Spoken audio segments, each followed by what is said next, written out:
me passionne, c'est qu'à chaque journée, c'est quelque chose de différent.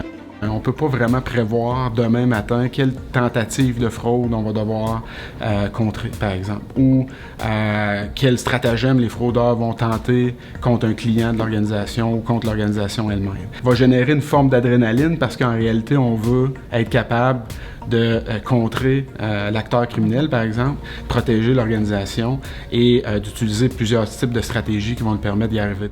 Mes tâches comme gestionnaire consistent à gérer plusieurs équipes, des équipes d'enquête, des équipes de prévention de la fraude et des équipes de lutte à la criminalité financière qui vont veiller à lutter contre les activités potentielles de blanchiment d'argent. C'est de s'adapter, dans le fond, à la fraude. La fraude a évolué beaucoup au cours des dernières années. La fraude est de plus en plus technologique.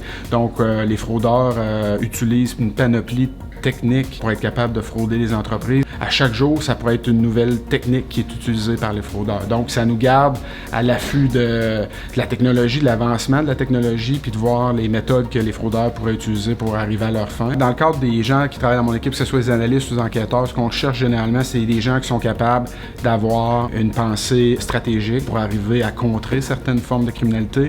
On veut que ce soit des gens aussi qui soient capables d'avoir une analyse critique de la situation, de se baser sur des faits et non sur des opinions. Être capable de bien écrire aussi des rapports d'événements, des rapports d'enquête, des rapports d'analyse. On va demander à nos analystes souvent d'écrire un constat de la situation, d'écrire une analyse sur, par exemple, un risque spécifique.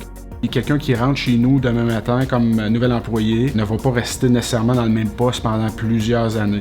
Ça peut être le cas, et dans d'autres cas, il y a une possibilité d'avancement, perspective de carrière qu'il peut y avoir au sein de d'autres unités également. Il n'y a pas juste les unités de fraude, les unités de lutte au blanchiment, les unités d'enquête, donc il y a une possibilité de travailler dans des domaines connexes au sein de l'organisation.